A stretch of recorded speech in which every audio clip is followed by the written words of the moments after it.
ওই যে মুঘল সম্রাট বড় বড় অনেক বড় বড় যারা রাষ্ট্র শাসন করছিলেন মুসলমানদের, এদের জন্য দোয়া করে যে আল্লাহ ইসমাইল শহীদ রহমতুল্লাহ আলাইহির মতো একজনকে পাঠান।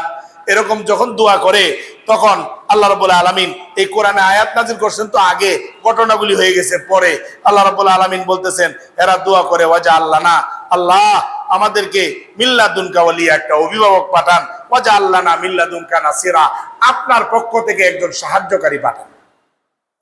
এই আয়াতের মূল শানে নজুল হলো যখন রাসূলুল্লাহ সাল্লাল্লাহু আলাইহি সাল্লাম হিজরত করে মদিনায় চলে গেলেন। অনেক সাহাবায়ে কেরাম হিজরত করে মদিনায় চলে গেছেন। তখন এদের অনেক পরিবার পরিজন কোথায় আছে? মক্কায় আছে। কোথায় আছে? মক্কায়। মুসলমান হইছে কিন্তু মক্কা ছেড়ে যেতে পারতেছে না। তো এই মক্কার কাফের বেঈমানরা এদের উপরে নির্যাতন করত। যেমন হিন্দুরা এখন মুসলমানদের উপরে কি করে? নির্যাতন করে। এদেরকে বলে তোরা বাঙালি, বাংলাদেশের, তোরা এই ভারতে জায়গা নেই। এরকম বিভিন্ন এখন মিডিয়াতে তো এই তথ্য আসতেছে, যারা এইভাবে বাড়িঘর জ্বালায় দেয়, মসজিদ পর্যন্ত এখন যায়। এই যে ইদানিং ঘটনা, এটা আগের ঘটনা বা পরে না, এই ইদানিং চলতেছে। তো মক্কার মধ্যে এই অবস্থা ছিল এবং এরা আল্লাহর কাছে যখন দোয়া করত, আল্লাহ রাব্বুল আলামিন আয়াত নাজিল করিয়া শোনায় দিলেন যে এই তোমরা তোমাদের কি হইলো, তোমাদের যে তোমাদের মা বোন নাই?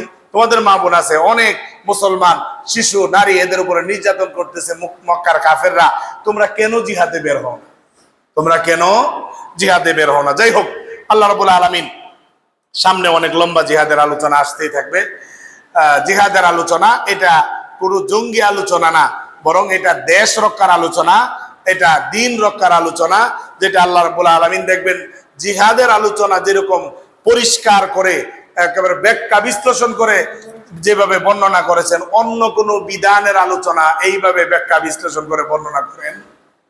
নামাজ একেবারে ব্যাখ্যা করে চার রাকাত, আগে 4 রাকাত সূরা ফাতিহা, পরে ওই সূরা, এইভাবে কোরআনে কোন আয়াতে লেখা দেখবেন না। কিন্তু জিহাদের আলোচনা, শক্তি কিভাবে সংগ্রহ করবেন, শত্রুদেরকে কিভাবে আপনি তাদের মোকাবেলা করবেন, কর্ম পদ্ধতি পর্যন্ত আল্লাহ রাব্বুল আলামিন কোরআনের মধ্যে শিক্ষা দিয়েছে। আপনি এগুলা না পড়ে যাবেন কোথায়? এগুলা না শুনে যদি আপনি মুসলমান মনে করেন, আপনাকে মুসলমান হইতে পারবেন না।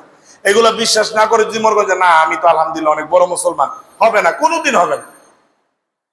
অসংখ্য সূরা, অসংখ্য আয়াত এই জিহাদ সম্পর্কে। জিহাদ মানে এমন একটা সংগ্রাম যেটার দ্বারা দিন হেফাজত হয়, যেটার দ্বারা মা বোনদের ইজ্জত সংরক্ষিত হয়। যত জায়গায় যত আইন আছে, কোনো সময় মা বোনদের ইজ্জত হেফাজত করতে পারবে না, কারণ ইজ্জত হেফাজত করার জন্য কোরআনের আইন লাগবে। কিসের আইন? কোরআনের আইন। একজন মাকে, একজন বোনকে একজন দর্শন করলো তাহলে, বা জিনা করলো, ওই লোকের